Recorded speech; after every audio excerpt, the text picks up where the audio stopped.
Hello friends, welcome back. तो आज की इस वीडियो में हम महा टेट के सिलेबस और पैटर्न के बारे में डिस्कस करेंगे। ओके, इसका थोड़ा डिटेल सिलेबस हम देखेंगे। सबसे पहले यहाँ पर आप देख रहे होंगे स्क्रीन के ऊपर, आपका जो पेपर होता है वो 200 मार्क्स का आता है। ओके, जिसमें आपका जो एप्टीट्यूड वाला सेक्शन होता है और इंटेलिजेंस वाला जो सेक्शन है, यानी जिसको अभियोग्यता और बुद्धिमत्ता बोलते हैं। तो अभियोग्यता के आपको क्वेश्चन 120 आने वाले हैं। ओके, और 120 मार्क्स के लिए रहेंगे। उसके बाद में अगर हम बात करेंगे इंटेलिजेंस के, तो इंटेलिजेंस के 80 क्वेश्चंस होते हैं और टोटल मार्क्स उसके ऊपर 80 होते हैं। ऐसे अगर हमने टोटल करे तो 200 मार्क्स का हमारा पेपर होता है। Total question, number of question कितने होंगे? 200 and the marks is 200। Okay, और इसमें निगेटिव मार्किंग तो होती नहीं है। तो सबसे पहले मैं आपको एप्टीट्यूड के अंदर कौन कौन से पार्ट आते हैं उसके बारे में बताता। तो नेक्स्ट,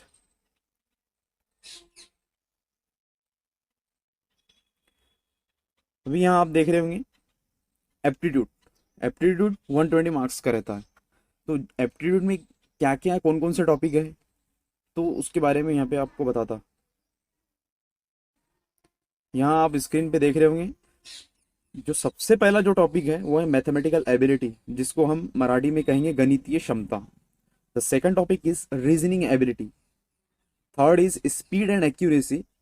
फोर्थ है English language ability and fifth है मराठी लैंग्वेज एबिलिटी। ये जो इंग्लिश लैंग्वेज और मराठी लैंग्वेज जो है ना, इसको एक डिटेल में मैंने बताया हूँ, उसके अंदर कौन कौन से टॉपिक है अभी हम आगे देखने वाले हैं उसे। उसके बाद में स्पेशल एबिलिटी है, इंक्लिनेशन, इंटरेस्ट, एडजस्टमेंट, पर्सनालिटी। ये एप्टीट्यूड का हो गया। इसके बाद में जो नेक्स्ट स्लाइड देखते, आपको जो बताया था कि इंग्लिश और मराठी का जो डिटेल टॉपिक्स है वो आप स्क्रीन के ऊपर देख सकते हैं। इंग्लिश लैंग्वेज में क्या है, सबसे पहले तो ग्रामेटिकल पोर्शन रहेगा, सिनोनियम्स रहेंगे, एंटोनियम्स रहेंगे, है ना। उसके बाद में spelling, punctuation, tenses, change the voice, narration, articles, एडिक्वेशन टैग। उसके बाद में vocab, use of idioms, phrases. Okay, fill in the blanks in the sentences, simple sentence, structure, error, types of sentence. ऐसा हमारा ये इंग्लिश के टॉपिक्स रहेंगे, और ये this are the very very important topic for your English subject.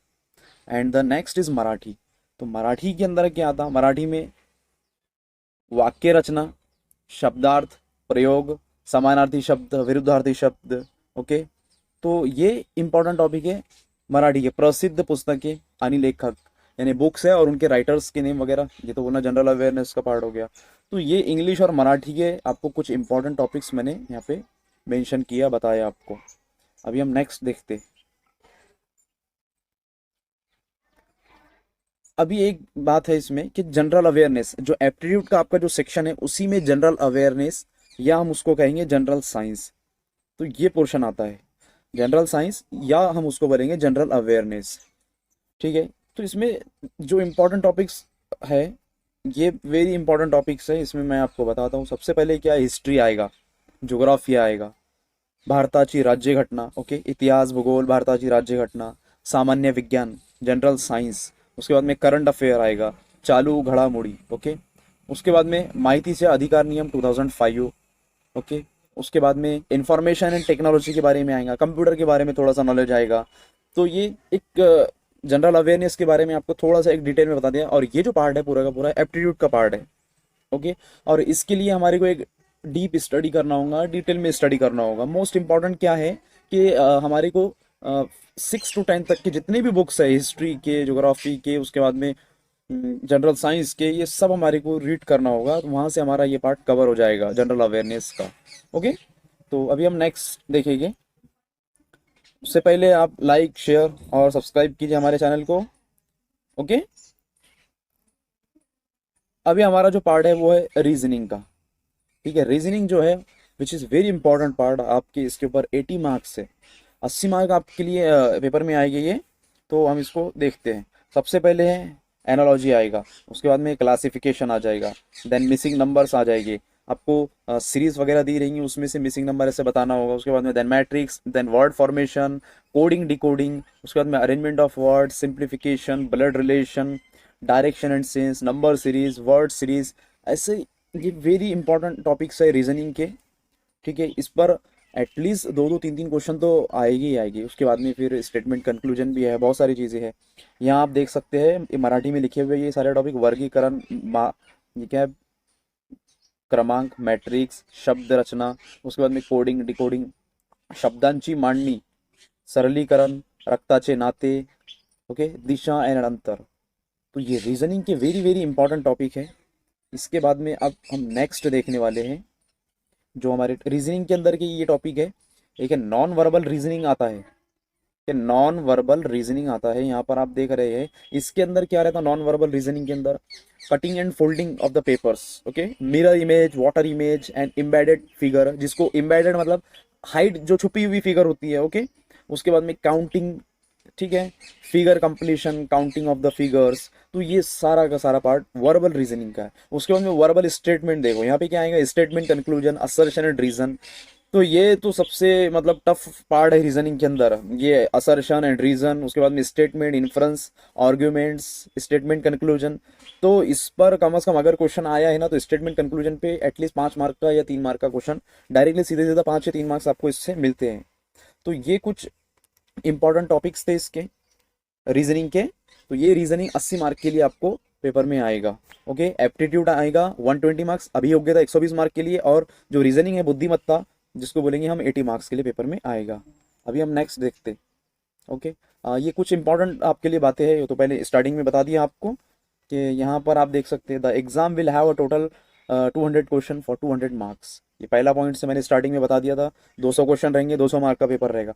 There will be no negative marking, इसके अंदर कोई नेगेटिव मार्किंग नहीं रहने वाली है आपको, ठीक है। The medium of examination will be, आपका जो मीडियम रहेगा क्वेश्चन पेपर आपको कैसा मिलेगा, कौन सी लैंग्वेज में आएगा। अभी आप डिपेंड करता है कि आपके पास में ऑप्शन है, आप इसको मराठी में भी ले सकते हैं, इंग्लिश मीडियम में भी ले सकते हैं, उर्दू मीडियम में भी ले सकते हैं, आपके पास में चॉइस है बहुत सारी। या तो पेपर कैसे डिज़ाइन होता है, तीनों लैंग्वेज में पेपर, हमने 2017 का पेपर देखे थे तो तीनों लैंग्वेज के अंदर पेपर डिज़ाइन हुआ था, वो मराठी में भी था, इंग्लिश में भी था, ओके, और उर्दू में भी क्वेश्चन थे उसके अंदर। तो ये पॉइंट्स है, आई होप क्लियर हुआ। ये मराठी में आप लिखा हुआ है, यहाँ पे आप रीड कर सकते हैं। परीक्षेत एकूण 200 प्रश्न 200 गुणासाठी, ओके, नकारात्मक गुण, निगेटिव्ह मार्किंग राहणार नाही। परीक्षेचे माध्यम मराठी, इंग्रजी व उर्दू असेल, उमेदवारास यापैकी एक माध्यम निवडावे लागेल, कोई एक आपको लैंग्वेज को सेलेक्ट करना होगा। अभी हम नेक्स्ट देखते हैं, ओके। अब अच्छा, बुक्स कौन सी रीड करना है इसके लिए बुक्स कौन सी रीड करना है। तो एप्टीट्यूड जिसमें मैथमेटिक्स होता है, तो मैथमेटिक्स के लिए आप RS अग्रवाल की बुक्स को यूज़ कर सकते हैं, ठीक है, RS अग्रवाल हो गया। उसके बाद में रीजनिंग के लिए आप आर्यहंत की बुक्स को यूज़ कर सकते हैं, ऐसे बहुत सारी बुक्स है। और जनरल अवेयरनेस के लिए मैंने स्टार्टिंग में बताया, जनरल साइंस के लिए आप हिस्ट्री, जोग्राफिया, सिविक्स वगैरह, ये सब के लिए, जनरल साइंस के लिए भी आप 6 स्टैंडर्ड से लेके तो 10th स्टैंडर्ड तक की ये बुक्स को रेफर कीजिए, आपका वहाँ से हिस्ट्री ये सब कुछ कवर हो जाएगा। इवन अगर आपने NCERT भी पढ़े तो वो भी बेटर है आपके लिए। और मैथ्स के लिए जो है तो वो RS अग्रवाल इज़ बेस्ट। और इंग्लिश और मराठी के लिए बोलते हैं बाला साहिब शिंदे वगैरह। तो ये तो है बुक्स, और भी बहुत सारे बुक्स है इसके अलावा भी, तो ऐसे डिफरेंट टाइप्स के बुक्स है। Then finally guys, like, share, subscribe, okay, अपने फ्रेंड्स में ये शेयर कीजिए, वेरी इंपॉर्टेंट है। और इसके बाद में अगर कुछ भी अपडेट आता है तो सबसे पहले आपको यहाँ पर हमारे चैनल पर ही मिलेगा, ओके। अभी जैसा कि हाई कोर्ट ने, आपने सभी को मालूम होगा कि हाई कोर्ट ने एक टेंटेटिव, गवर्नमेंट से कहा गया एक टेंटेटिव टाइम टेबल डिक्लेयर करो करके, आप कब ले रहे हैं करके एग्जाम को। तो एक टेंटेटिव टाइम टेबल भी हमारे सामने आया है, उसमें चेंजेस तो हो सकते हैं, पॉसिबिलिटी है, और होंगे ही चेंजेस आगे। फरवरी में एग्जाम के लिए कहा गया है टेट के लिए, लेकिन हो सकता मार्च अप्रैल में भी जाए, क्योंकि इससे पहले अभी तो TET का रिजल्ट लगा, TET का रिजल्ट 1 साल के बाद में लगा। अब ये टेट की एग्जाम होगी कब, उसका रिजल्ट भी उन्होंने लिखा है 5-6 दिन के बाद में ये डिक्लेयर होगा करके, लेकिन कुछ अब भरोसा तो कर नहीं सकते गवर्नमेंट पर हम, ठीक है। लेकिन फिर भी अब कुछ भी हो, हमारे को तो स्टडी करना है बस अभी, और एग्जाम को क्रैक करना है, ठीक है गाइस। अगर कुछ नया कुछ अपडेट आता है आपको, तो आप हमारे चैनल को सब्सक्राइब कीजिए, सबसे पहले आपको हमारे चैनल पर इसके बारे में इंफॉर्मेशन मिल जाएगी, ओके स्टूडेंट्स। फिर मिलते हैं नेक्स्ट वीडियो में।